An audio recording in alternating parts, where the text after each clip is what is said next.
Bom, gente, mais uma vez, boa noite a todos. Sejam todos bem-vindos na nossa aula de Física Geral, né? Nós já estamos caminhando já para metade já do curso, olha, porque é um curso intensivo, né? Isso tem as vantagens e tem as desvantagens. A vantagem é que é um curso que vai bem rápido, né? E a desvantagem é que você não tem um tempo certo para poder estar absorvendo essa ideia, entendendo melhor essa física aí, ok? Então a gente vai dar continuidade. Agora falando da força de atrito. A força de atrito, ela pode ser de dois tipos, basicamente, tá? A gente não entra em muito detalhe na força de atrito, porque ela depende de uma matemática que vai além da matemática do vetorial, tá? Se eu fosse trabalhar realmente a força de atrito, eu ia ter que entrar numa outra álgebra, que é uma álgebra um pouco mais profunda, que é a álgebra tensorial. Trabalhar com tensores. Então, a gente não vai entrar nesse detalhe aqui, portanto, a gente vai ter só uma ideia do que é a força de atrito para poder resolver os problemas, ok? É isso que a gente vai ver. Então, nós temos dois tipos, preste atenção, nós temos dois tipos de força de atrito. O atrito estático é quando o atrito é aplicado ao corpo, mas o corpo continua parado, tá bom? Nota-se que ele só vai surgir o atrito se o corpo estiver querendo entrar em movimento. Se ele for submetido à ação de uma força motriz, que está tentando colocar o corpo em movimento. Se não existir tentativa de colocar o corpo em movimento, não vai existir o atrito, tá? O atrito, ele vai sempre se opor ao movimento ou à sua tendência. Se não existir nem tendência ao movimento e nem movimento, não vai ter atrito. Então, quando a gente fica só na tendência, esse atrito é chamado de atrito estático. Aí, se eu começar a aumentar a intensidade da força motriz, aquela que quer colocar o corpo em movimento, a força de atrito estático também vai aumentar, para deixar o corpo em equilíbrio. Não esqueçam, repouso é equilíbrio. Equilíbrio é resultante nula. Tá? Primeira lei de Newton. Então, quando um corpo está sujeito a uma força motriz, mas existe atrito, o atrito não deixa. Vai aumentando o valor da força motriz, vai chegar um momento em que o atrito estático chega no seu valor máximo. Chega um momento que o atrito estático chega no seu momento máximo. Você pode fazer isso, essa experiência em casa. Pegue uma régua e coloque um corpo sobre essa régua na horizontal. Nesse momento, não existe atrito entre o corpo, que pode ser uma borracha, por exemplo, e a régua. Por quê? Porque ela não está nem em movimento e nem com tendência a se movimentar. O atrito aí é zero. Mas se você começar a levantar uma das extremidades da régua, você vai passar a ter um plano inclinado, que a gente vai discutir daqui a pouco. E aí levantou um pouco, mesmo que o corpo não desça, não escorregue sobre a rampa, aí sim já existe atrito. Por quê? Tem uma componente do peso que começa a puxar o corpo abaixo, ao longo do plano, para baixo, ao longo do plano. Que alguns livros chamam de PX, de forma muito errada, né? A gente vai ter dois tipos de componente do peso, que é a componente tangencial, que é ao longo do plano, e a componente normal, que é perpendicular ao plano. Para quem já leu a apostila, já está sabendo disso. Então, eu vou continuar levantando aqui a régua aumentando o ângulo, e eu vejo que a tendência para entrar em movimento também aumenta. Então, consequentemente, o atrito estático está aumentando. Mas vai chegar num certo ângulo, que a gente vai chamar mais tarde de ângulo crítico, em que o corpo está prestes a se movimentar. Quando é que isso acontece? Quando o atrito estático aplicado ao corpo é máximo. Tá? Ele alcançou o seu valor máximo. E como é que eu defino esse valor máximo do atrito estático? Multiplicando o que a gente chama de coeficiente de atrito pela reação normal. Logo, qualquer que seja a força de atrito, ela vai depender da reação normal. Tá bom? Tem um problema lá na lista de vocês que um corpo escorrega por uma calha. Só para dar uma dica para vocês, ali eu vou ter duas forças de atrito, né? Porque a normal vai se decompor ali em 90 graus. Então, ficar atento para esse problema. Tá bom, gente? Eu estou um pouquinho gripado, mas a gente vai levar. Na verdade, nem é gripe, é alergia mesmo, tá? Sou uma pessoa que eu tenho alergia. Aí, de repente, a resistência baixa, tá bom? A gente vai ter que fazer assim, a nossa aula. Peço desculpa para vocês. Muito bem.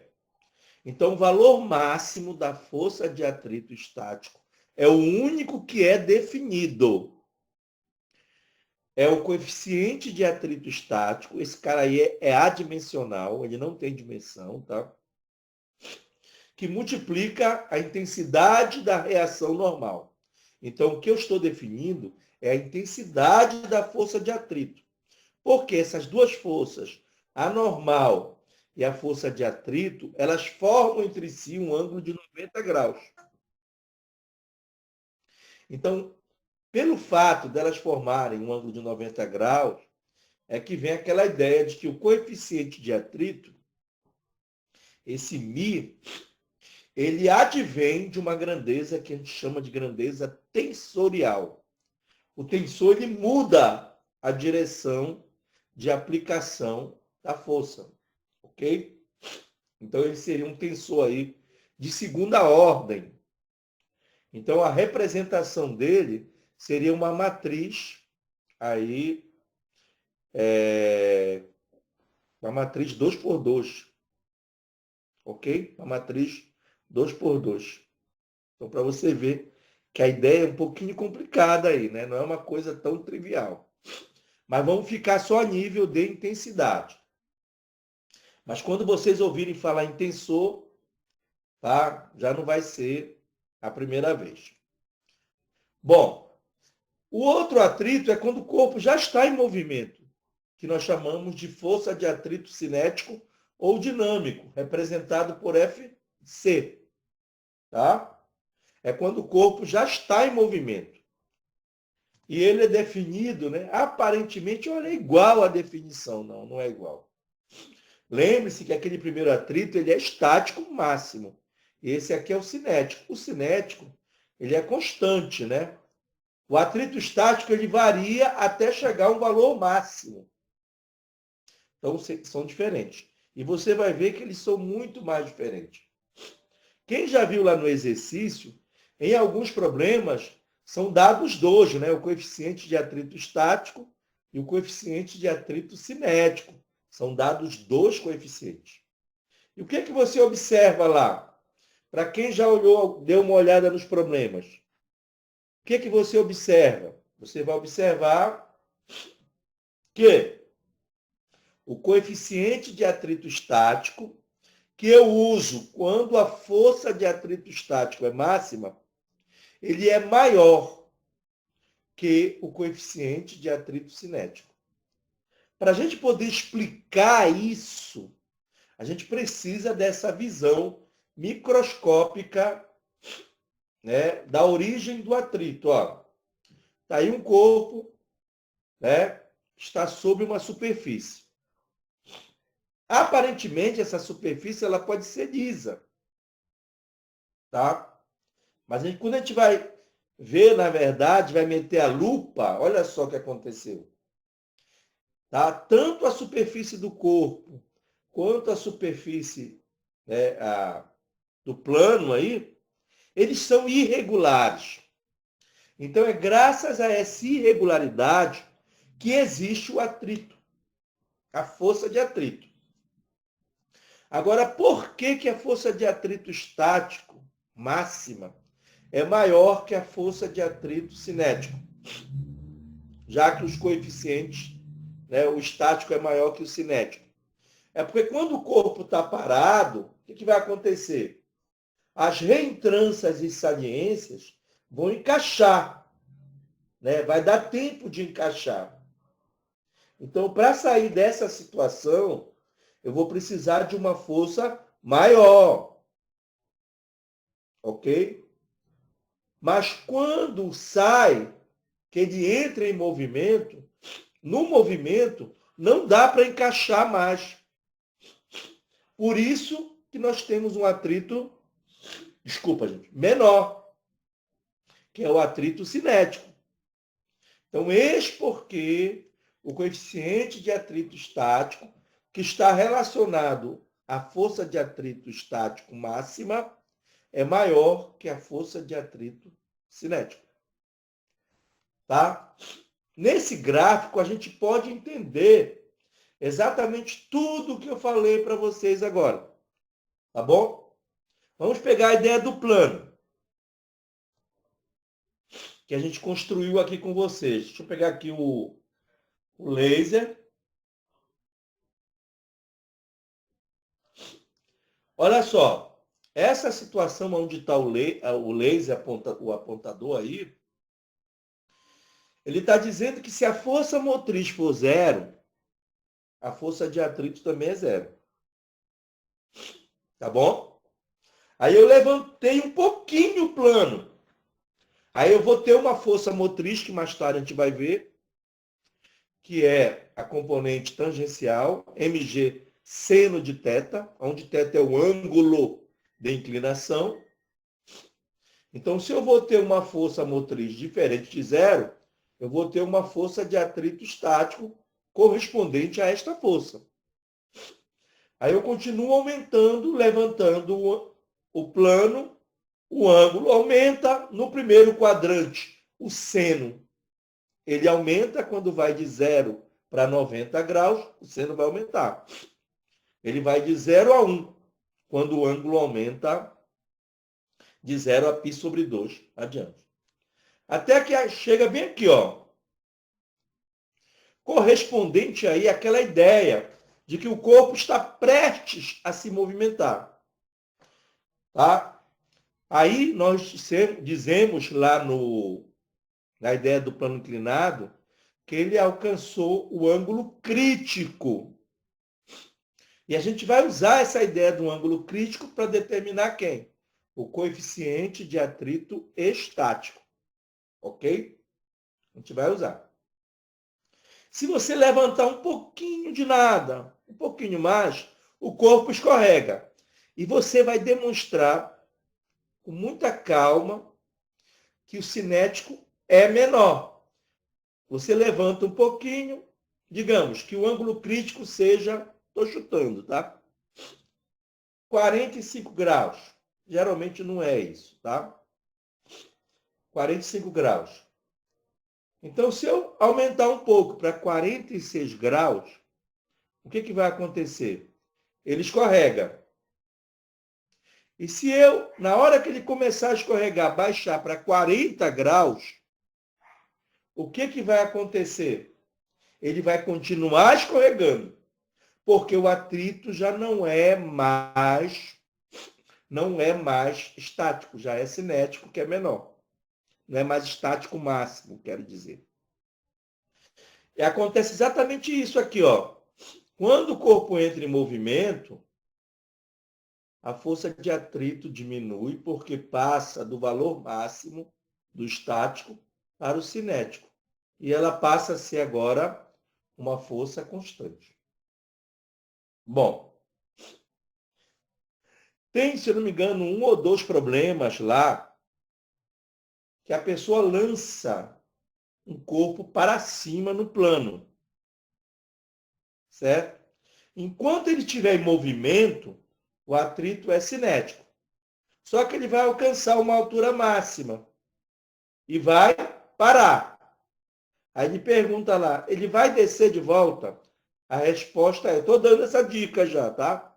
A resposta é não. Por que não? Porque até então, quando ele estava em movimento, o atrito era cinético. Quando ele parou na subida, encaixou isso aqui, ó. Aí já não dá para descer mais. Só se eu aumentar aqui o ângulo. Tá certo? Se eu aumentar o ângulo, aí ele escorrega de novo. Ok? Então já estou dando aí, né, explicando por quê. Porque o atrito deixou de ser cinético e passou a ser estático. E o estático máximo é maior que o cinético. Tá bom? A resposta é essa. Exatamente isso que eu estou falando para vocês aqui, ó.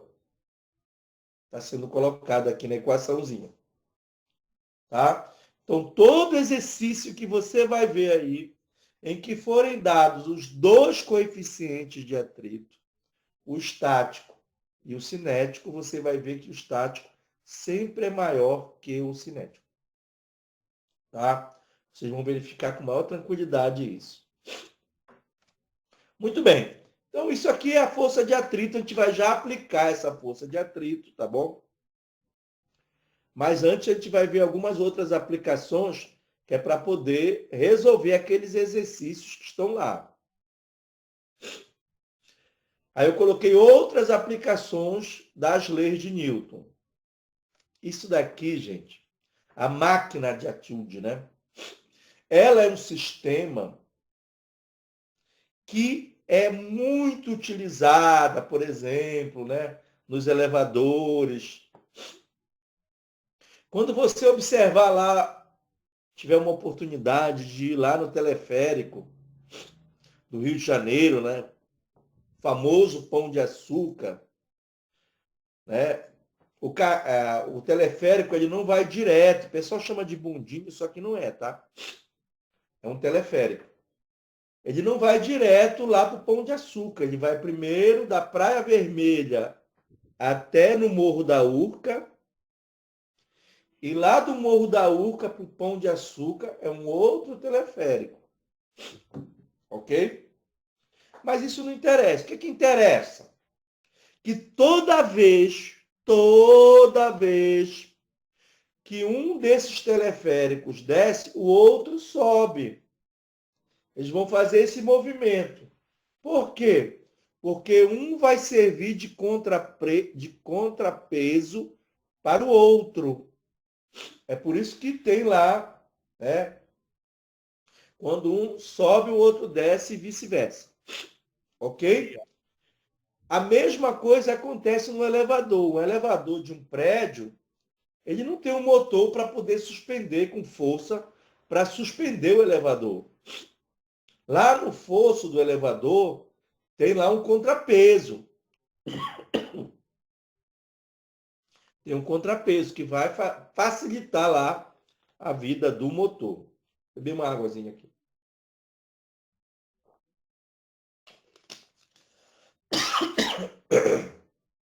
Então, esse sistema ele é muito importante. Só que nesse nível que a gente está trabalhando agora aqui, a gente vai trabalhar de forma bem simples, tá, gente? Da mesma forma que se trabalha lá no ensino médio, tá? O que significa isso? Vai desprezar tudo quanto é resistência, força de resistência do ar aí, por exemplo. O atrito também vai dizer que não tem atrito entre os fios e a rodana e entre a rodana e o eixo. Então tá tudo beleza aí. Não vai ter. Os fios não esticam, eles são inextensíveis. A massa deles, do fio, é desprezível. A massa da roldana também é desprezível. Então, é o caso assim mais simples que nós podemos ter, é a máquina. Mas ela resolve um bocado de problema. Tá? Muito bem. Então, esse tipo de problema, para a gente poder resolver, o que é resolver esse problema? É achar a aceleração do sistema, e isso vai acontecer por quê? Porque aqui, ó, a massa M1 é maior do que a massa M2. Então vai acelerar. O M1 acelera para baixo e o M2 acelera para cima. Ok? Então vai ter uma aceleração. E também, para finalizar a resolução desse problema, você vai ter condições de achar a intensidade da força de tração no fio. Tá bom? Você vai ter condições. Então, a estrutura metodológica que a gente vai utilizar para resolver esse problema pode e deve ser empregada nos demais problemas. Então, a gente parte da ideia para aplicar as leis de Newton, né? No caso, quando tem aceleração, é a segunda lei de Newton. Quando não tem aceleração, o sistema está em equilíbrio, é a primeira lei de Newton. Tá bom? Quando eu tenho um corpo só, eu não preciso usar o princípio da ação e reação. Quando eu tenho mais de um corpo vinculados, eu preciso aplicar o princípio da ação e reação. Então, aqui eu tenho dois corpos, um vinculado ao outro, e eles vão acelerar. Então, nesse caso, é a segunda lei, juntamente com a terceira. Me perdoe, tá, gente? Muito bem. Olha, eu estava bonzinho ainda agora à tarde. Isso me pegou agora por volta das 16 horas, 16h30. Só para vocês terem uma ideia. Estava trabalhando, já preparando o PowerPoint da aula de amanhã para vocês. Né? E de repente comecei a espirrar. Ok? Mas eu tomei antialérgico já, tomei antigripal, um pouco melhor. Mas eu preciso dar aquela descansada, mas infelizmente a gente vai ter que fechar essa aula. Então vai ser assim, né? É uma aula que a gente vai ter que levar desse jeito. Pois sim, gente. Então, se eu vou voltar aqui a fita, tá? Se o sistema está em equilíbrio, né? Eu aplico a primeira lei de Newton. Se o sistema está acelerando, eu aplico a segunda lei. Ou é uma ou outra. Não tem jeito. Quando é que eu aplico a terceira? Quando eu tenho mais de um corpo no sistema. Então, nesse caso da máquina de Atwood, né, que eu tenho o sistema acelerando, segunda lei, e duas massas vinculadas uma à outra, terceira lei. Para isso, a gente diz que tem que isolar os corpos. Então, como eu tenho aqui dois corpos, eu vou isolar e vou aplicar a segunda lei de Newton para cada um deles. Se eu tivesse três, seriam três aplicações e assim por diante. Não esquecendo que a segunda lei de Newton afirma que a força resultante, né, é o produto da massa pela aceleração. Basicamente isso aí. Então eu tenho que identificar a força resultante para depois aplicar a segunda lei de Newton. Então tá aqui, ó. Vocês estão vendo aí, isto aí significa isolar os blocos, tá bom? Então o que é que você percebe aí no bloco de massa M1? As forças que estão atuando nele. O peso dele para baixo e a tração para cima. Uma pergunta que eu vou fazer para vocês agora. A gente falou da tração, falou do peso e falou da reação normal. Por que no bloco 1 não existe reação normal? Bem como também no bloco 2. Né? Só tem tração e peso. Por que não tem normal? Não tem nenhuma Me responda aí, por favor, no chat. Não tem nenhuma superfície impedindo que ele caia. Não tem ninguém fazendo o paração-reação. Na forma de É mais ou menos, acho que tem uma explicação mais. Quem é mais que pode falar aí?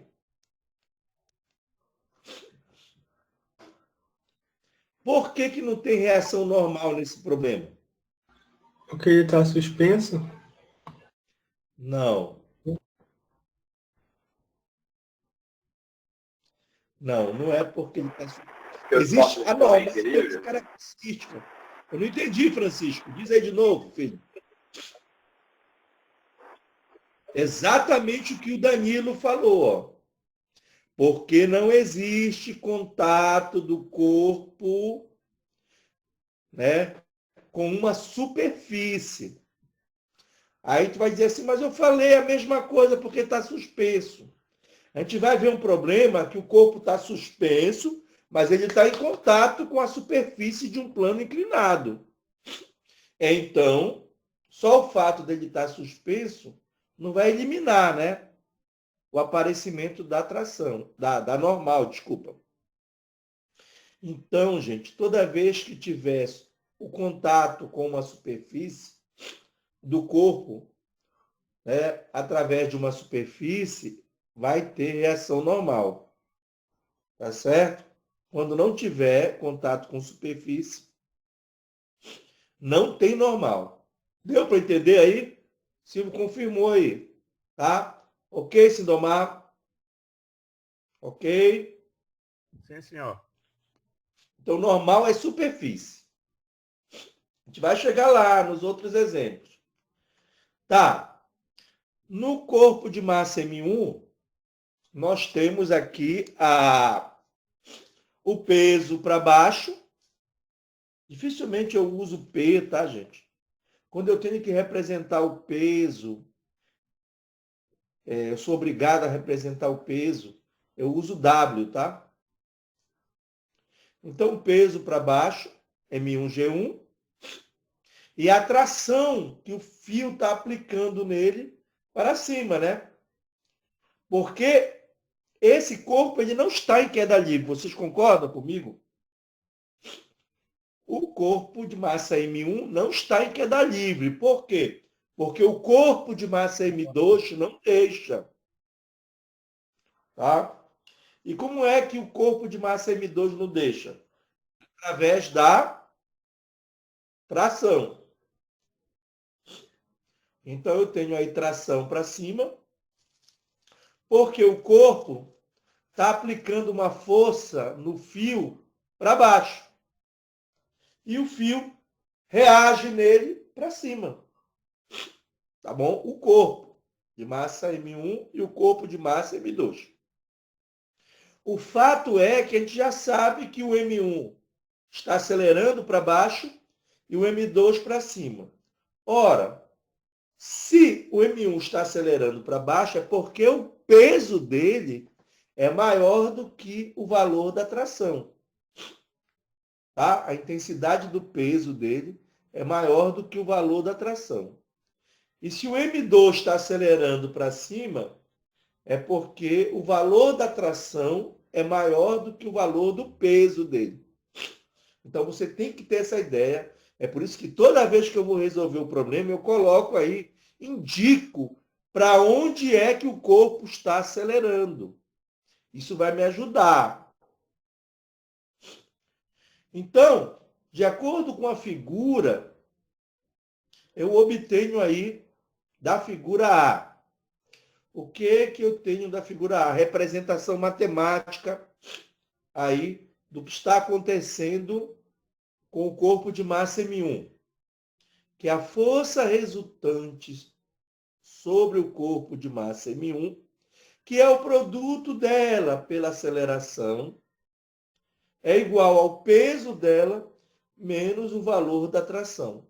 Está bem aqui, ó.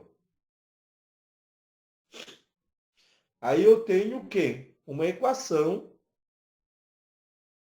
né, que vai me ajudar aí a achar o valor da aceleração, que é o módulo dela, e o valor da tração, que no caso é a intensidade. Aí eu vou para o corpo de massa M2. A força resultante sobre o corpo de massa M2 é o produto dessa massa pela aceleração. Agora eu olho lá para as forças. Se ele está subindo, é porque o valor da tração é maior do que o valor do peso. Então, por isso que fica T menos M2G. Ok? Eu estou fazendo bem devagar esse exemplo, que é para vocês absorverem aí como é que eu tenho que atuar. Tá bom? Bom, agora eu tenho um sistema, né? Um sistema de duas equações e duas incógnitas. Quais são? O valor da aceleração e o valor da tração. Então, essas são as minhas duas incógnitas. Muito bem. As massas são dadas e a aceleração da gravidade também são dados.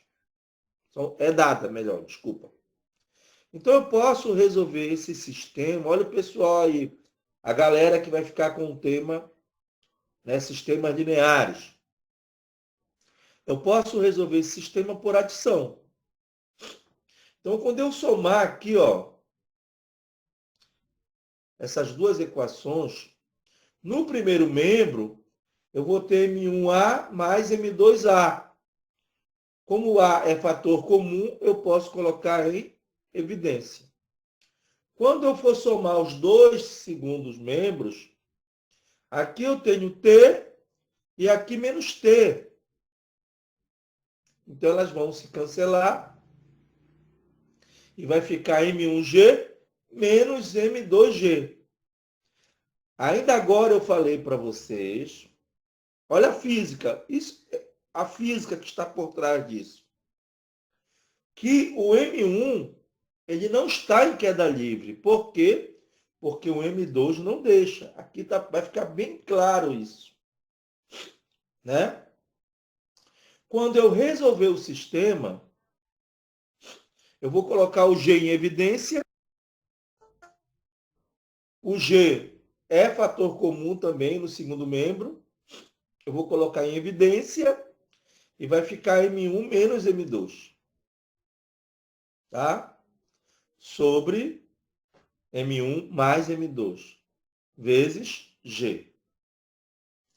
Então, eu obtenho desse jeito aí a aceleração. Eu estou resolvendo o problema algebricamente. Tá? Depois, se substituir os valores, obviamente, a gravidade, geralmente, a gente vai usar 9,8, tá? Lá no exercício eu coloco isso para vocês, ficando lá 9,8. Ok? Muito bem. Vamos olhar um pouco, aí é a matemática. Resolvi um problema matemático. Está aqui uma equaçãozinha matemática. Mas bora olhar para a física do problema. Se eu subtrair uma massa de outro, o que é que vai me restar? Uma massa menos outra massa. O que é que vai me restar? Massa. Concorda? E se eu somar uma massa com outra massa, o que é que vai me dar? Massa. Então, essa fração que está aqui, ela é adimensional. Porque se eu colocar o quilograma aqui, ó, quilograma menos quilograma, vai sobrar quilograma. Aqui embaixo, somado quilograma. Quilograma com quilograma vai cancelar. Eu estou demonstrando para vocês, tá? Que teve galera que esqueceu de colocar a unidade lá. E olha que eu falei para vocês. Gente, a unidade é física. Então, essa fração aqui, ela é uma fração adimensional. O que foi que sobrou? O G. Ora, o que é o G? É uma aceleração. Então, eu tenho aqui, ó, a aceleração que eu vou calcular, que é a aceleração do sistema, e do outro lado, a aceleração da gravidade. Então, fisicamente, eu só posso, para a equação ser consistente, se do lado eu tiver uma grandeza, do outro lado da equação tem que ter a mesma grandeza. Do contrário, existe erro. Então, fique atento para essa ideia, tá? É a ideia física do problema. Então, eu sempre digo assim, eu só posso dizer que abacaxi é igual a abacaxi. Abacaxi não pode ser igual a laranja, né? Ou seja, é a ideia da dimensão da grandeza. Dimensão física da grandeza. Ok? Vocês vão observando que isso vai acontecer no decorrer das minhas aulas. Eu gosto de chamar atenção, porque isso resolve muitos problemas nossos, tá? Principalmente de matemática aplicada, tá? Às vezes, eu olho para o problema e me digo, opa, isso daqui não é a dimensão, então tá errado. Tá? Vamos agora, como é que a gente resolve um sistema?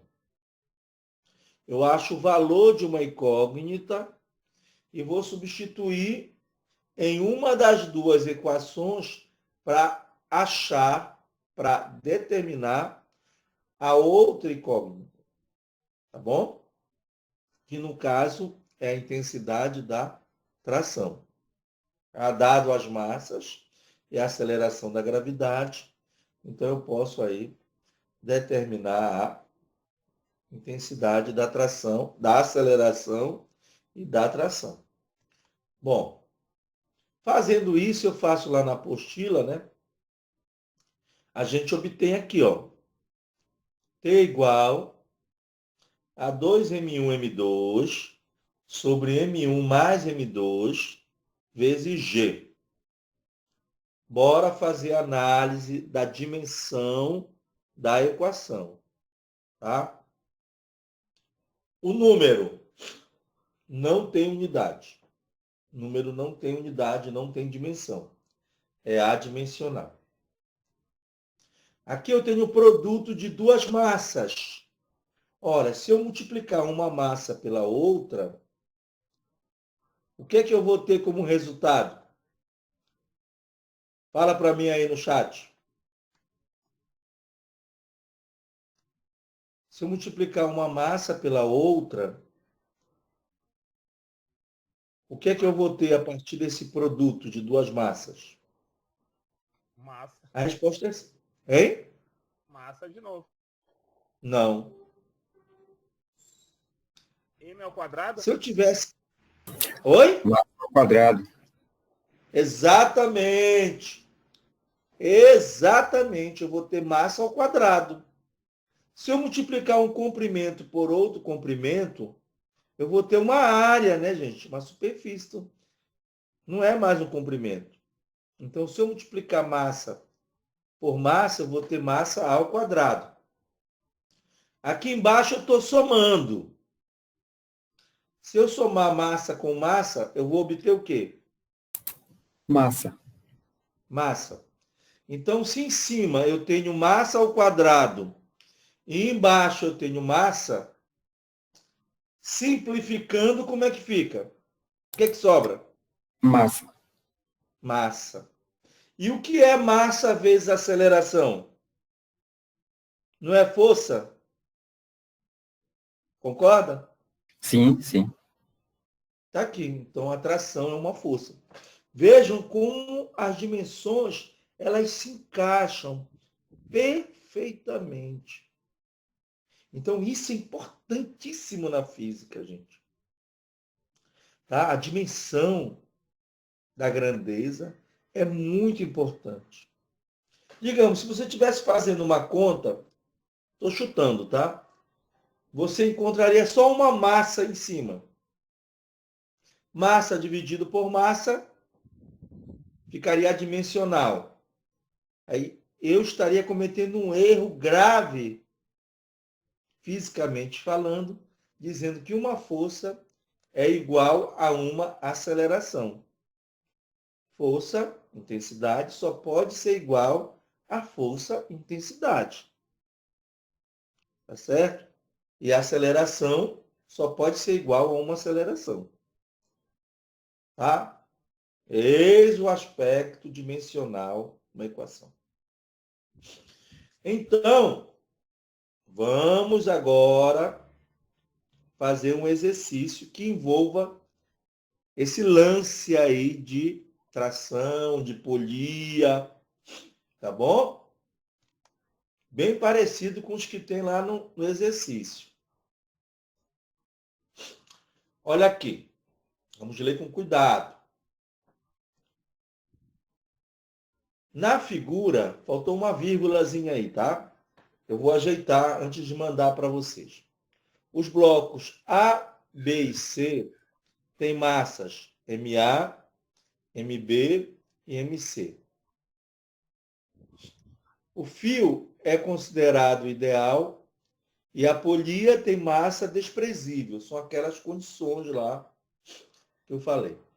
Sendo G a aceleração da gravidade no local e sabendo que não existe qualquer tipo de atrito, tá? Determine a aceleração dos blocos e a intensidade da tração no fio, tá bom? E a intensidade da força de contato entre A e B. Olhando com um olhar de matemático, eu vou cair num sistema aí, tá? Que dado algumas considerações, eu vou ter que isolar. Quantos blocos eu vou ter que isolar? Fala para mim. Quantos blocos eu vou ter que isolar? Quantos blocos tem aí? 3. 3 blocos, eu acho que vai isolar 2. Tá certo? Eu vou isolar os 3. Porque senão eu não consigo resolver o problema. Mas eu não tenho esse bloco A e B, eu não posso tê-los como um só. Mas aí eu vou perder a ideia da força de contato entre eles. Vai perder a reação. E ela é uma das incógnitas. Tá vendo como tem a resposta? Né? Porque se eu considerar esse bloco A e B juntos, como se fosse um só corpo, perfeita a tua ideia. Mas eu não vou conseguir enxergar a força de contato entre os dois, que é uma das incógnitas. Está aqui, ó, é a terceira. Tá? Olha como a matemática ela vai resolver. O colega falou, eu posso considerar o A e B um único corpo. Perfeito. Aí eu vou ter só 2 corpos. Quantas equações eu vou ter? 2. Certo? Mas são 3 incógnitas. Eu vou perder uma pelo meio do caminho. Tá legal? Entenderam qual é? Gente, a gente está aqui exatamente. Mais uma vez, isso é um problema de ensino médio.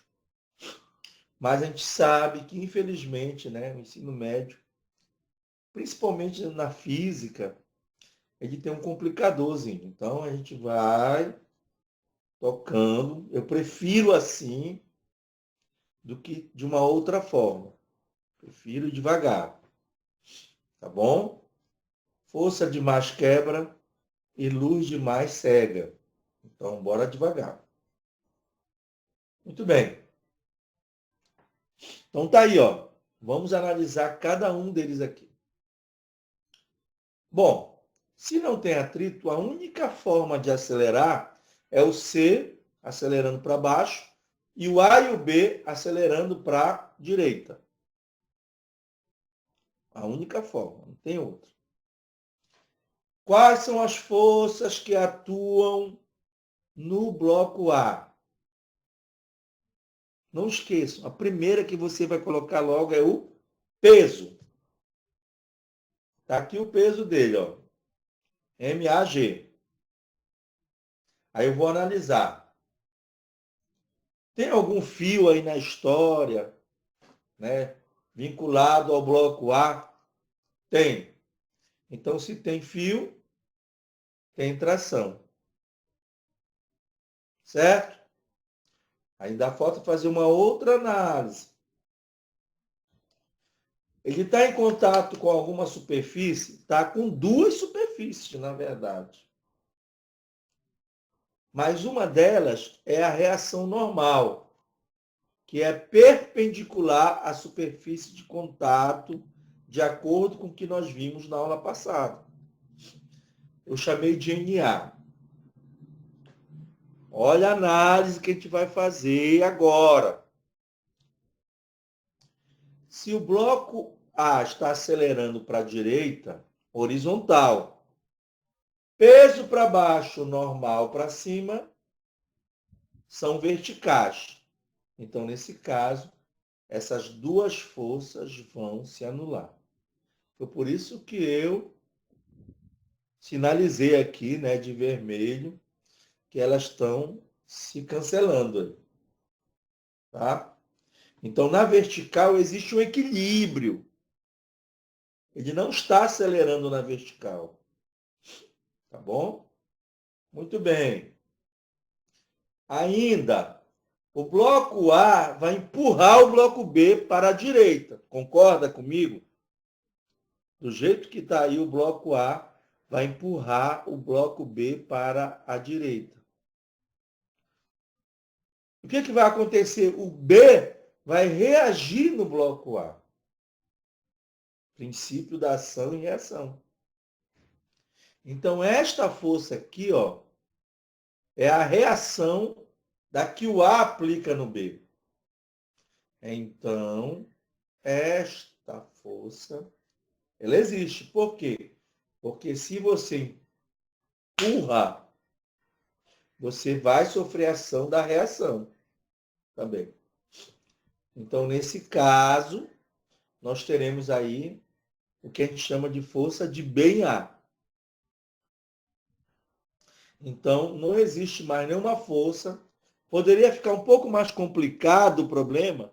Poderia. Se tivesse um atrito aqui, ó, entre o bloco A e a superfície.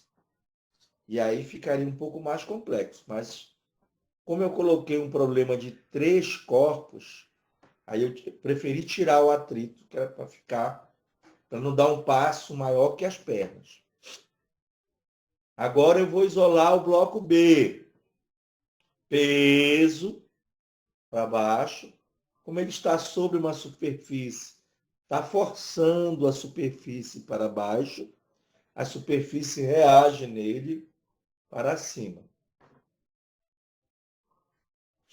Tá certo? E esta força é a força de A em B.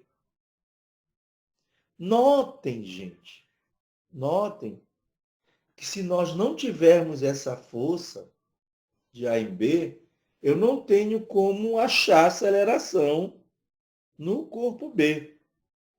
Então, toda vez que você olhar para um sistema de corpos e ele estiver acelerando, se esse sistema estiver acelerando, todos os corpos vinculados estão acelerando.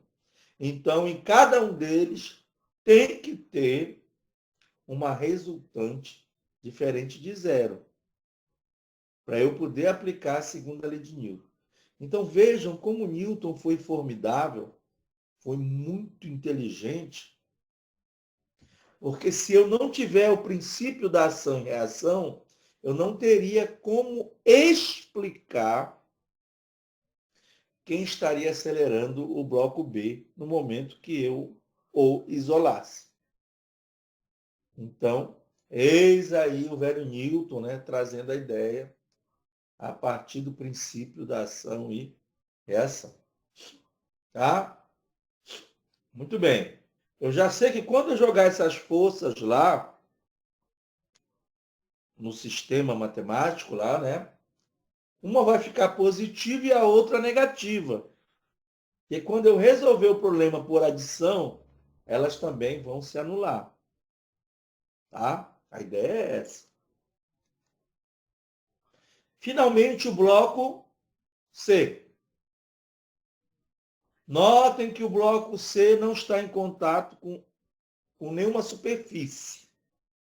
Então, nele não teremos reação normal. Teremos, sim, a força-peso. E como ele está preso a um fio, teremos a força de tração. Ele puxa o fio para baixo e o fio reage nele para cima.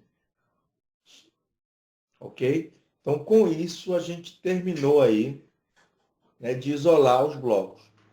Para frente, eu vou resolver mais uns problemas aí, que isso daqui não vai ser preciso mais eu marcar que estão se anulando. Tá bom? Eu vou resolver esses problemas aí. Mas você já fica já com isso em mente.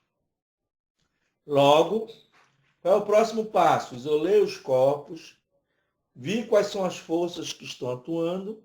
O próximo passo é aplicar a segunda lei de Newton. E como já era de se esperar, 3 corpos acelerando.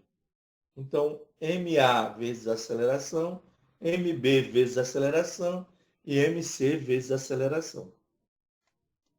Quem acelera o bloco A é a intensidade da tração menos a força de B em A. Porque ela está no sentido contrário. Olha, fica bem claro aqui, tá, gente? Elas estão em sentidos contrários, então vai ser a maior menos a menor. Quem é a maior? A intensidade da tração. Por quê? Porque ele está acelerando para a direita.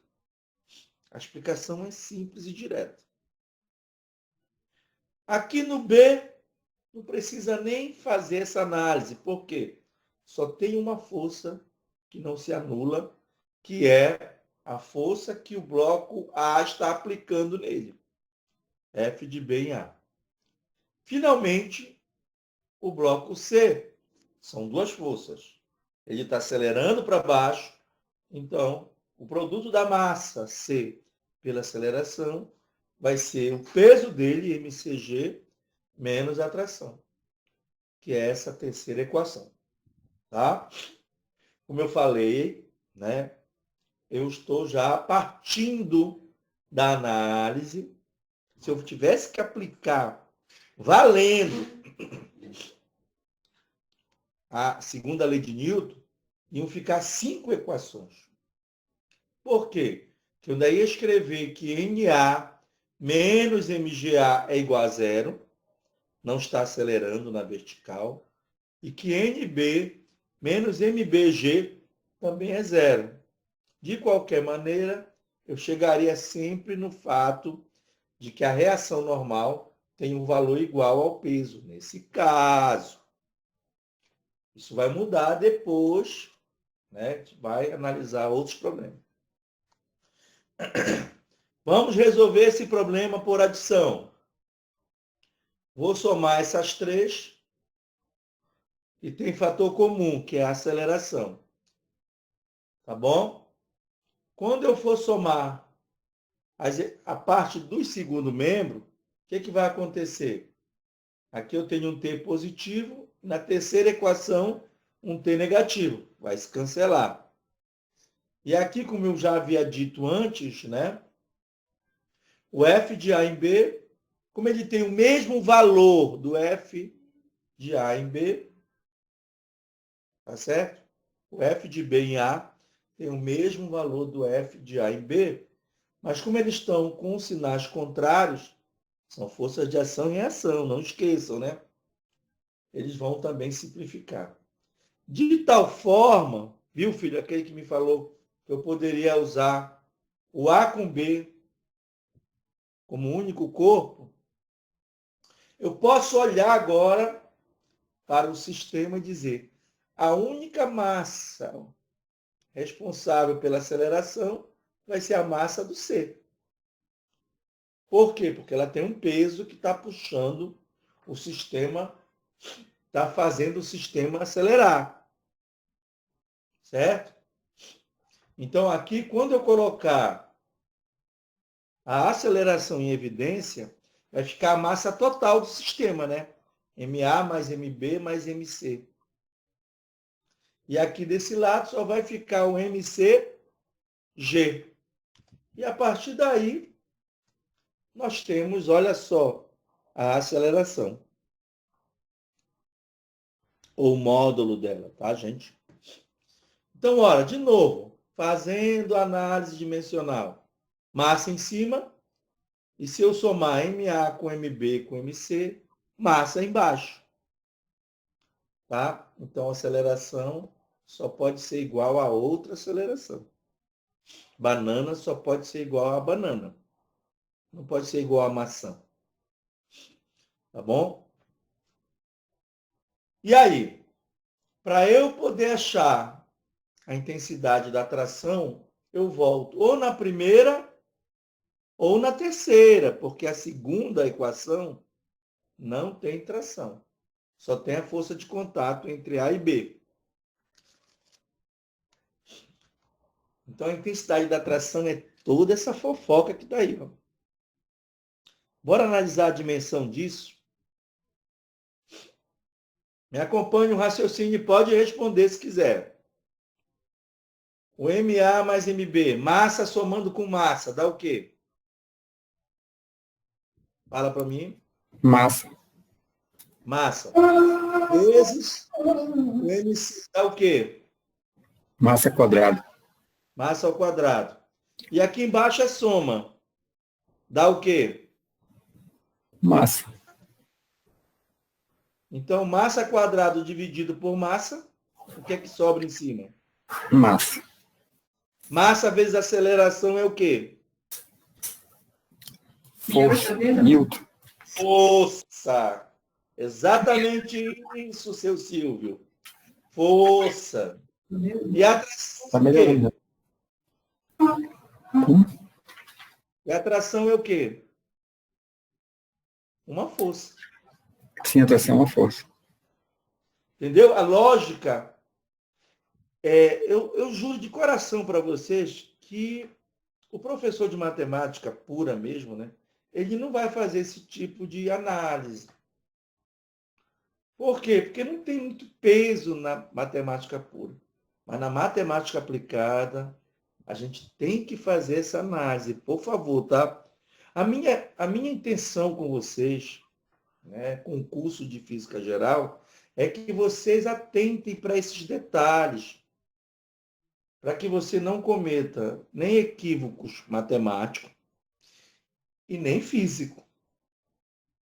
Tá bom? Beleza? É essa a minha preocupação. Eu vou assim, como dizia meu tio, já falei para você, as polegadas, ele dizia, né? Ele era lá de Salinas. Ele falava assim, que eu tinha uma consideração e tenho, né, de acordo com a minha fé, muito grande com ele. Eu prefiro dessa forma do que a gente engatar uma quinta aí e sair atropelando, tá bom? Muito bem.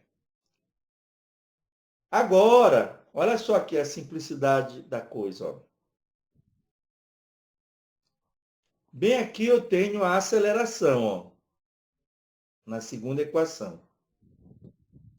Quando eu substituir esta aceleração aqui, vai ficar MB vezes MC dividido por MA mais MB mais MC, não é isso? Vezes a aceleração da gravidade. Simples assim. Tá? E se você quiser testar realmente que você está correto, aí daria um pouco mais de trabalho, né? Usaria a primeira. Por quê? Você colocaria bem aqui a tração, né? E calcularia o F de bem A. Gente, se não der o mesmo resultado, é porque você se equivocou em alguma passagem. Tá? Eu estou falando isso porque, apesar dos pesares, eu fiz isso quando eu resolvi essa questão. Por que isso? É o que a gente chama, né, de fiel da balança. É o fiel da balança, ou seja, eu estou testando ver se a minha resposta está correta. Vejam, eu apliquei a segunda, que é uma saída bem mais simples. Mas tenta fazer isso em casa, né? Então tá, gente. Então faça isso, né? Teste. Pega esse valor de tração aqui, substitui aqui na primeira equação. Pega a aceleração, substitui bem aqui na primeira equação e acha o F de B em A, que ele obrigatoriamente tem que ser igual ao F de A em B. Se não der certo, alguma coisa errou aí. É a prova dos 9, né? Não sei se vocês já ouviram falar. É a prova dos 9, é o fiel da balança. Ok? Então, eu resolvi esse problema, né? Como eu falei, poderia ficar um pouco mais complicado. Aí, o que é que eu faço? Eu resolvo lá no material, na apostila, eu resolvo de 2, mas colocando o atrito lá. Tá? Mas colocando o atrito. Ok? Beleza? Vamos dar continuidade. Outras aplicações. Aí a gente vai falar agora do plano inclinado. Máquina de atitude e plano inclinado. Então, aqui no plano inclinado são dois problemas. O problema é o corpo na iminência de entrar em movimento, né? Movimento iminente, que a gente chama. Bem aqui, ó. Ok? A gente já sabe que o atrito que está atuando nele, eu dei a ideia do problema, né? Então, por isso que muitas vezes é um pouco mais simples de dar aula de física, que a gente pode demonstrar isso lá na hora mesmo. Fiz uma régua, coloquei o corpo em cima, deixei ele na iminência de entrar em movimento, aí eu vou e meço esse ângulo aí.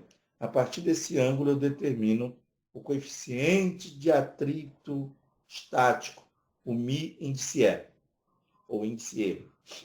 Ok? Tá. Dizer que ele está com movimento iminente não significa dizer que ele está em movimento, ele continua em repouso. Repouso é a primeira lei de Newton, né? Equilíbrio. Então, o que é que eu tenho que fazer? Analisar as forças que estão atuando nesse corpo. Tá? São 4. Por que que são 4? Porque eu já fiz aí a decomposição da força-peso. Se eu compor essas duas forças aqui, gente, vai dar uma força na vertical e para baixo, né? Pode ter um errinho que eu posso ter exagerado aqui nessa, né? Eu posso diminuir um pouquinho aí para bater exatamente. Mas eu já estou usando aí as componentes da força-peso. Por quê? Porque se eu usar o peso ele não está nem normal ao plano e nem tangente ao plano. E isso dificulta um pouco mais a minha análise. Dessa forma aqui, que eu já coloco as componentes, já resolvi meu problema, tá bom? Estabeleço um referencial aí. Por que eu estou usando linha para o I chapéu e para o J chapéu? Porque aqui eu tenho um sistema que é diferente lá daquele, né? Eu rodei o sistema de coordenadas e por isso eu tive que mudar, porque o I ele vai sempre com X e o J chapéu sempre com Y, positivo no caso. Então, como eu dei um giro, rotacionei o sistema, né, de θ C no caso aí, então eu vou usar esse sistema aí. E aí já aparecem aí as componentes do peso, né? É o MG sempre assim, tá, gente? Não tem para onde correr mais, é sempre assim. MG seno de θc e linha chapéu, porque eu estou considerando o I' para cá positivo, ó. Já a outra componente está no sentido contrário ao J'. Por isso que ele ficou menos mg cosseno de θc. Como eu falei ainda agora para vocês, agora eu vou resolver na íntegra. Vejam que eu não cortei aqui, ó. Igual como eu fiz lá no outro. Eu não simplifiquei uma com a outra aqui. Ok? Muito bem. Então está aí o peso já sendo representado pelas suas componentes tangencial, de módulo mg, seno de θc, e a normal de módulo mg, cosseno de θc. Tá bom? Bom, a outra é a força normal, né? Ou reação normal. Como ela está no mesmo sentido do J' chapéu, então ficou NJ' chapéu. Tá? Vejam que eu estou representando as forças vetorialmente agora. É sempre bom a gente estar fazendo esse exercício. Ainda agora não me preocupei, não foi? Com caráter vetorial. Agora eu estou só lembrando para saber que tudo pode ser feito de forma vetorial. E a outra é o atrito estático máximo, que tem intensidade, que a gente viu ainda agora, μe vezes a intensidade da normal. Por que ficou esse menos aqui? Porque ele está no sentido contrário do I' chapéu. Tá? Então, ficou menos μe n I' chapéu. Ok? Muito bem. Agora vamos aplicar aí a segunda lei de Newton, né? Minto, a primeira lei porque trata-se de equilíbrio, tá? Escrevi aqui.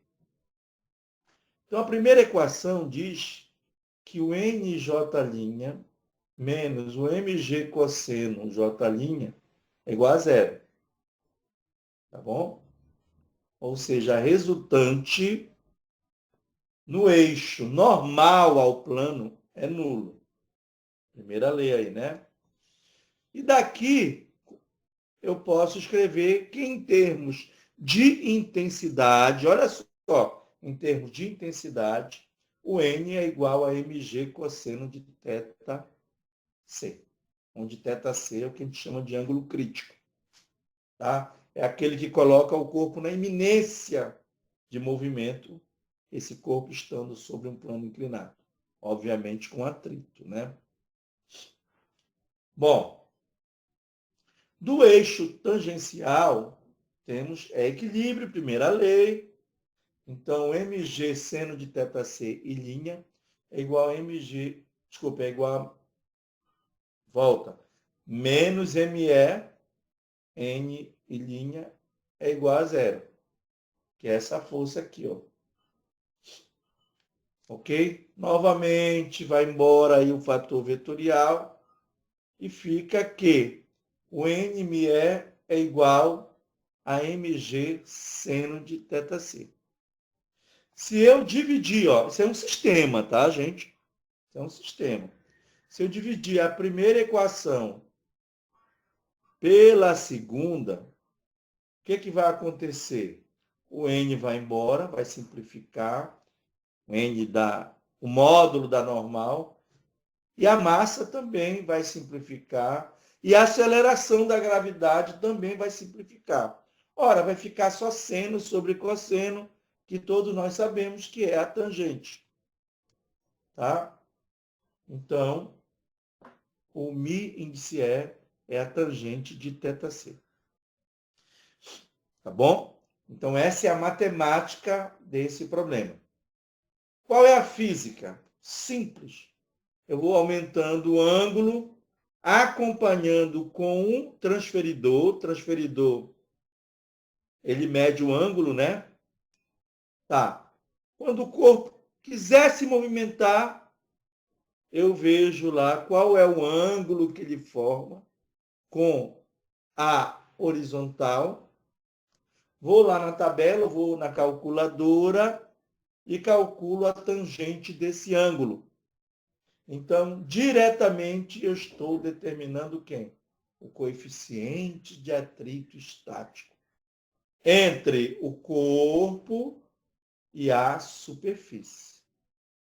Tá bom? Tudo isso porque o corpo está em movimento iminente. Ok?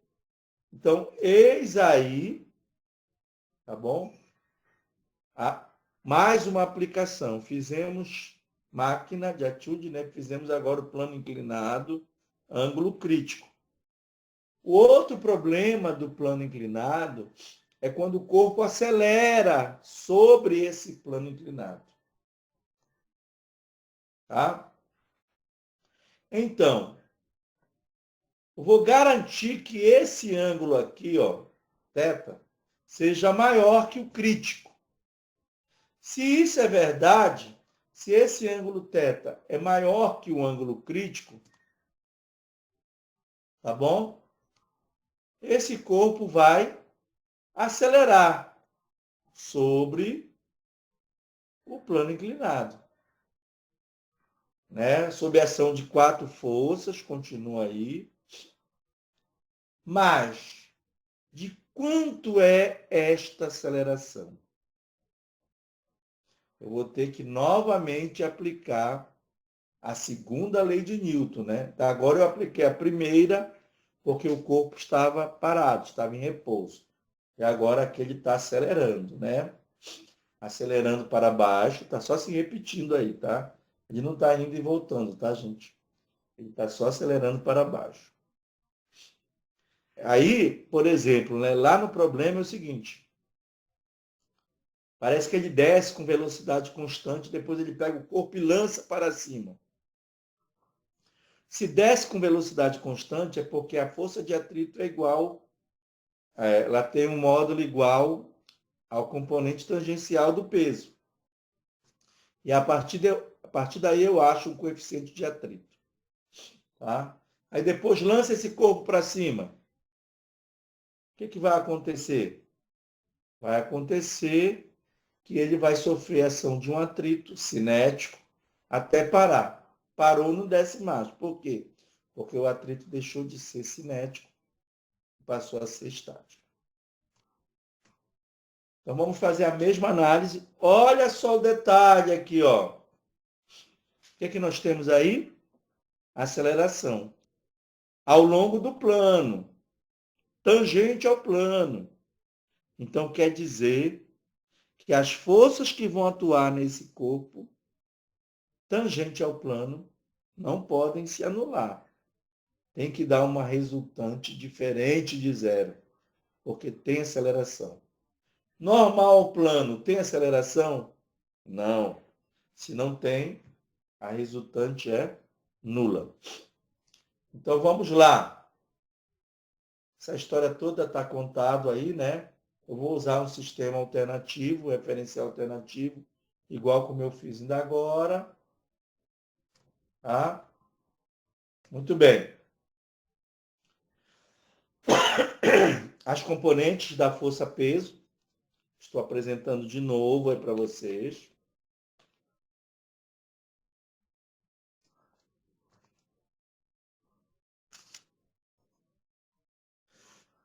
As demais forças são a reação normal e o atrito cinético. Tá? Notem que agora o corpo está acelerando. Agora ele estava parado. Ele estava com movimento iminente. Ok? Muito bem. Então, o que vai acontecer? Vamos aplicar agora a segunda lei de Newton. Só a segunda. Por quê, gente? Por que eu não estou aplicando a terceira? Me respondam aí. Estou aplicando a segunda porque o corpo está acelerando. Por que eu não estou aplicando a terceira? Porque está em movimento? Porque eu estou... Não. Vamos voltar essa linha. Oi? Aí ele não vai ter par, ação e reação? Não. Par, ação e reação tem. Mas eu só estou analisando um corpo só. Então, como eu analiso só um corpo, ele não está vinculado a outro. Olha o detalhe. Ele não está vinculado a outro. Então, eu não preciso usar a terceira lei. Entenderam? Mais uma vez. Eu vou usar a segunda porque ele está acelerando. Não vou usar a terceira porque eu só tenho um corpo. Tá? Porque o meu sistema tem duas equações? Porque agora eu estou usando, valendo, todas as possibilidades. Ainda agora eu só fiz dizer que elas tinham o mesmo valor, estavam se cancelando. Aqui não. Eu estou dizendo que elas estão se cancelando por conta da aplicação da segunda lei. Por quê? Se elas se cancelam, a resultante é nula, então a aceleração é nula. Ok? Por quê? Não tem aceleração na direção normal ao plano. Mas ainda assim eu coloquei. Da primeira eu vou tirar o valor da reação normal. Da primeira, presta bem atenção. Eu vou tirar o valor da reação normal. E vou substituir aqui na segunda. Tá? Repetindo. Eu vou tirar aqui o valor da reação normal e vou substituir aqui na segunda. Ó. Quando eu substituir na segunda, notem, todas as parcelas vão ter a massa. Ó. Tanto no primeiro membro quanto no segundo membro. Aqui a massa no primeiro membro, aqui a massa no segundo. E quando eu substituir o valor da normal, esta massa também vai aparecer. Logo, como tanto no primeiro quanto no segundo membro, se todas elas aparecem a massa, eu posso simplificar a massa. Notem um importante resultado aí. Que a aceleração de um corpo que desce uma rampa com atrito independe da massa. Olha só que coisa interessante, né? Não vai depender da massa do corpo. Então, em outras palavras,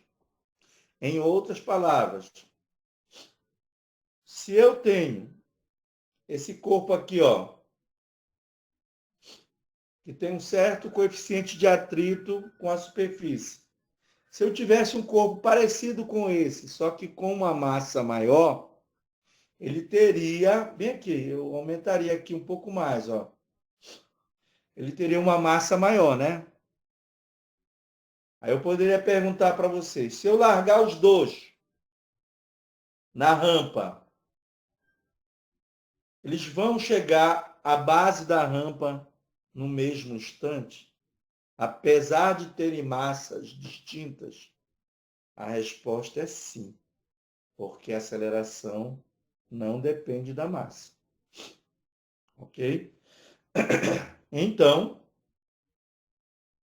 simplificou a massa, coloca o G em evidência, o G fator comum no segundo membro. Colocando o G em evidência, nós teremos aí a aceleração de um corpo num plano inclinado com atrito. Não esqueçam que ele está descendo aqui o plano, tá bom? Bora fazer análise dessa equação. Eu já havia dito que o coeficiente de atrito é adimensional. Como aqui eu tenho uma aceleração, que é a aceleração da gravidade, e no primeiro membro, o que eu estou calculando é uma aceleração, chega-se à conclusão que o parêntese é adimensional. Se o parêntese todo é adimensional, significa dizer que o seno e o cosseno não têm dimensões, tá? Não esqueçam disso. Nem o seno, nem o cosseno, nem a tangente, nem a exponencial, nem o logaritmo, eles não têm dimensão.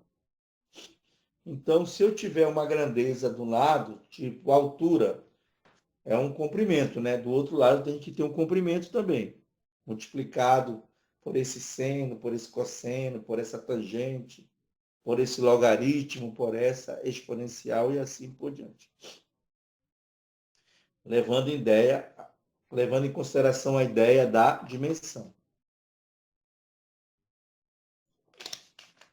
Muito bem. Continuando. Dessa forma, nós podemos calcular a aceleração no plano inclinado com atrito.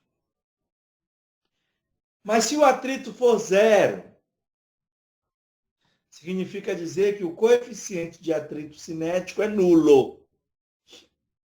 Se ele é nulo, o que vai acontecer? Vai anular toda essa parte e a aceleração vai ser G seno θ. Isso eu resolvi lá na apostila para vocês, tá? Tá lá, então, plano inclinado sem atrito, aceleração é G seno θ. Olha só, vou dar uma dica para vocês aqui. Lá na lista tem um exercício em que são dois planos idênticos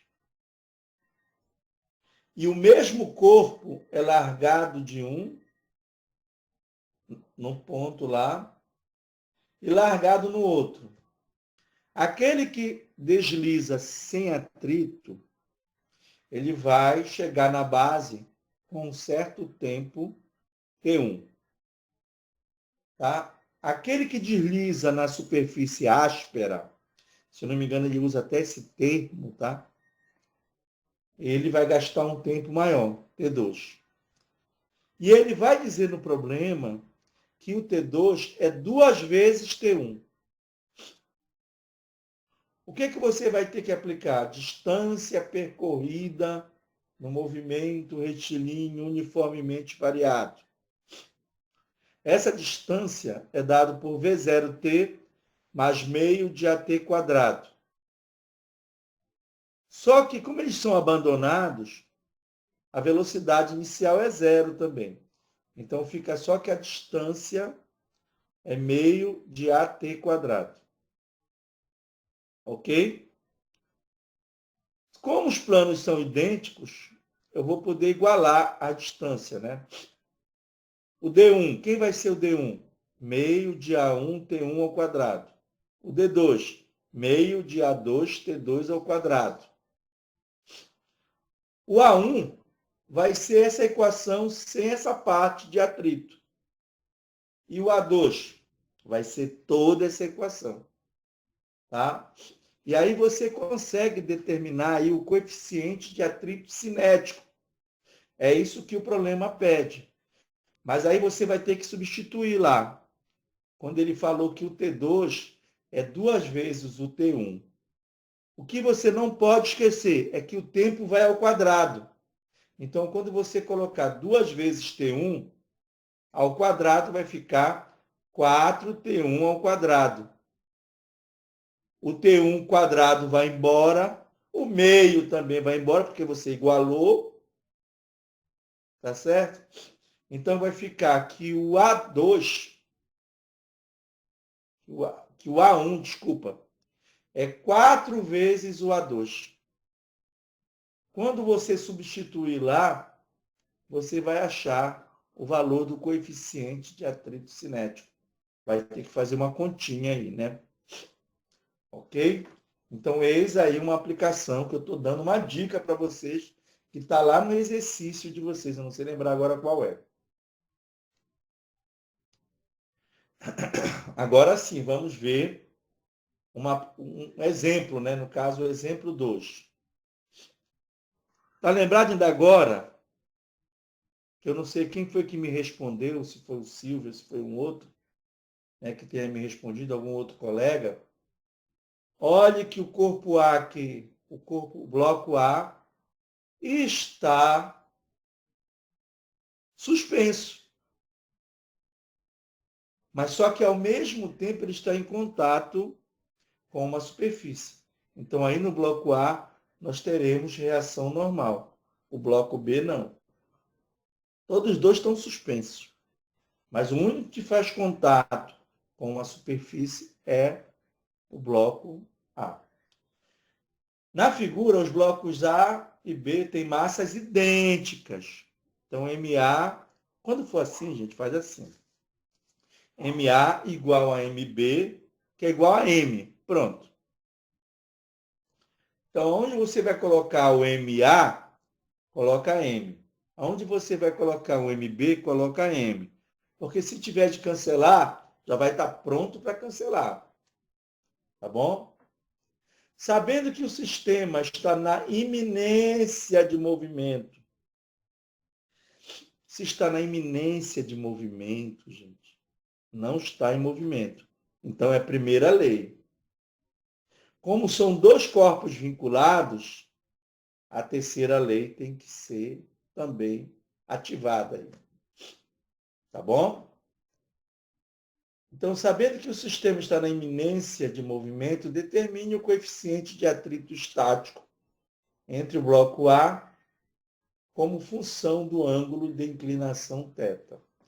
Você não pode usar o ângulo crítico aí, porque o ângulo crítico é só quando um único bloco está na iminência. Aí não. Aí estão vinculados. Então, eu vou ter que isolar esses blocos e aplicar a primeira lei. E, consequentemente, como é mais de um, eu aplico também a terceira. Vamos lá? Então, tá aí, olha só. Notem que eu...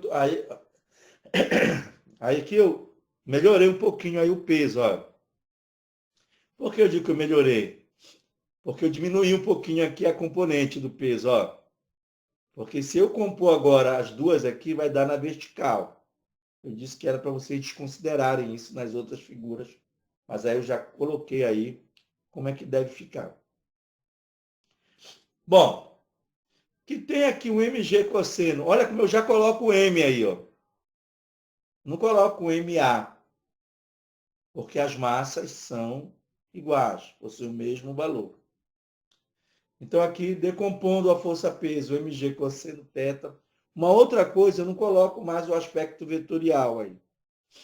Também para facilitar, mas eu só coloquei aquilo lá para lembrar que eu posso trabalhar vetorialmente, só para isso. Quais são as forças que estão atuando no ar? A força-peso, que já está decomposta aqui. A força de atrito estático máxima, porque o sistema está na iminência de movimento. Reação normal. E a força de tração. Por que reação normal? Faltou até colocar aqui que seria NA. Mas como o A tem uma massa igual ao B, eu coloquei o N simplesmente. Como está preso através de um fio, tração. O bloco A puxa o fio para baixo e o fio reage no ar, puxando-o para cima. Aqui. Quando eu vou para o bloco B, é simples, né? Peso para baixo e tração para cima. Notem que eu não coloquei aceleração, por quê? Porque o sistema está em repouso, é a primeira lei de Newton. Tá? Tá aí, ó. Essa primeira equação vem aqui desse eixo normal ao plano na figura A. Então, N menos mg cosseno θ é igual a zero. Tá bom? Agora, essas três forças também estão se anulando ao longo da direção tangente ao plano. T para cima, e mg seno θ e força de atrito estático massa para baixo, ao longo do plano. Tá? Por quê? Porque se existe uma tendência desse bloco A se movimentar, vai ser para cima, né? Porque o B vai puxá-lo através dessa roldana aqui. Então, ele tem uma tendência de se movimentar para cima. Então, o que é o atrito?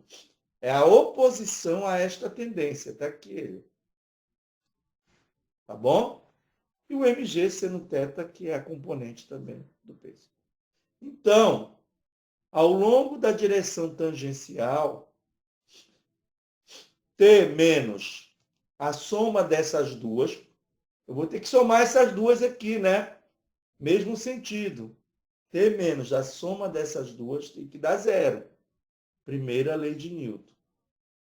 Já para o bloco B, o mg, que é o que está para baixo, menos T, que é o que está para cima, lá no bloco B, é igual a zero. Vejam, aí eu igualei tudo a zero, por quê? Porque é a primeira lei de Newton. Muito bem. Do sistema ao lado, temos... O que foi que nós fizemos aqui? Na primeira equação, eu tirei o valor de n, né? E substituí bem aqui, ó. Dá uma licença que eu vou só colocar para carregar aqui o meu notebook. Já está dando sinal que vai descarregar. Rapidinho aqui, quase que eu caio.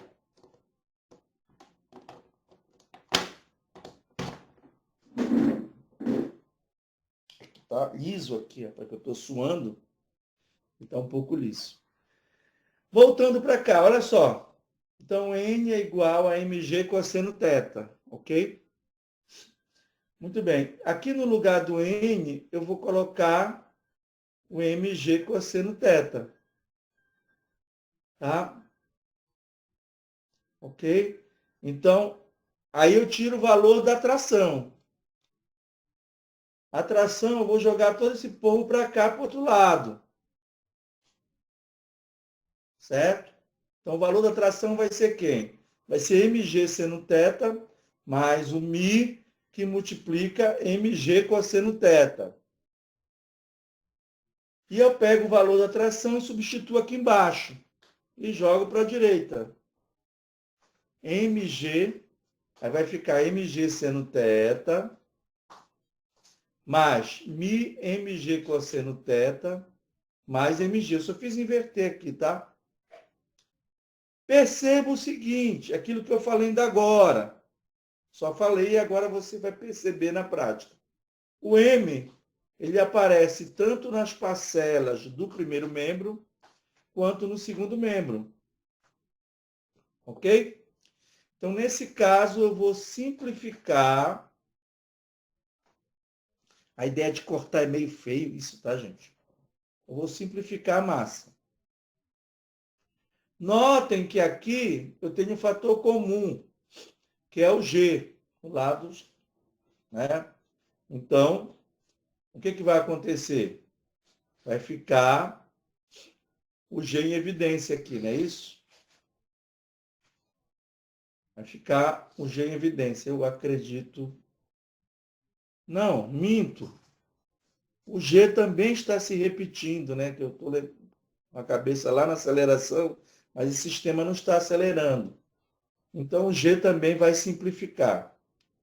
O que vai sobrar, então? Se eu simplifiquei o M e o G, pergunta para vocês aí. O que foi que sobrou aqui? No segundo membro.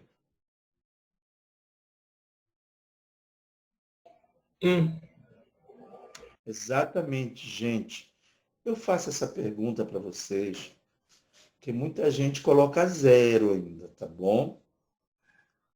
Então, Se eu simplifiquei a massa e simplifiquei o G, sobrou só o 1, porque o 1 é elemento neutro na multiplicação. Então, ele está presente aí. Tá certo? Então, o 1 está presente aí, tá certo? Então, 1. Quem eu quero saber? Eu quero saber o coeficiente de atrito cinético.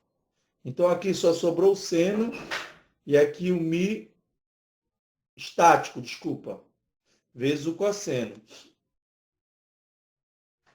Então, o seno passa para o outro lado, vai ficar 1 menos seno θ. E o cosseno que estava multiplicando o coeficiente de atrito estático passa dividindo. Então, eis aí o coeficiente de atrito, não é isso? Estático. Como eu tinha espaço aqui, né? Não sei se é isso daí mesmo. Deixa eu dar uma lida aqui. Se no exemplo 2 o atrito entre o bloco A e o plano fosse nulo, qual seria a aceleração do sistema? Considere a aceleração da gravidade no local de módulo G. Ora, vamos voltar agora para cá, né? A gente pode usar a mesma figura, mas usando, né, a atenção de que esta força aqui, olha, gente, esta força não vai existir mais.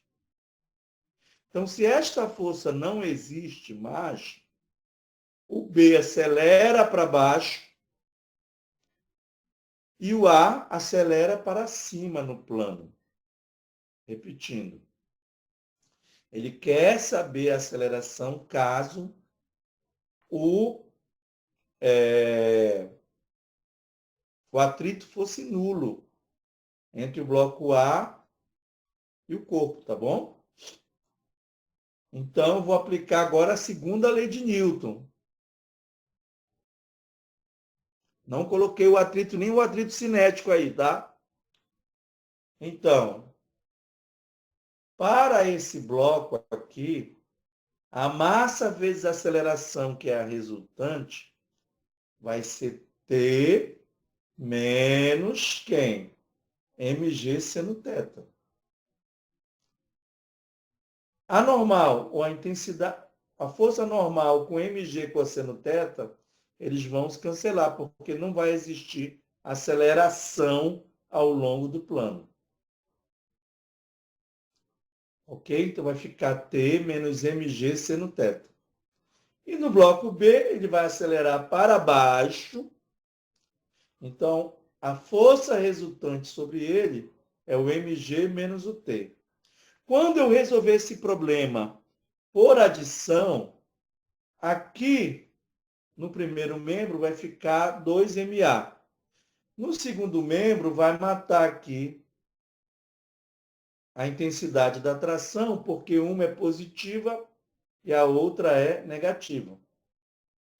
Então, vai ficar mg menos mg seno θ. Eu vou poder simplificar a massa. Não esqueçam que estava no primeiro membro 2ma. Se eu simplificar a massa, porque vai ficar mg menos mg seno θ, vai ficar 2a no primeiro membro. Como G é fator comum, era com isso que eu estava confundindo agora, ele vai ser colocado em evidência. Olha só o valor da aceleração dele. Tá certo? Então, nós teremos aí que o G, que a aceleração, é igual a G, que multiplica 1 menos seno de θ sobre 2. Para finalizar, vamos fazer a análise da dimensão A, aceleração, G, aceleração. Perfeito. Então, tudo que vier depois vai ter que ser adimensional.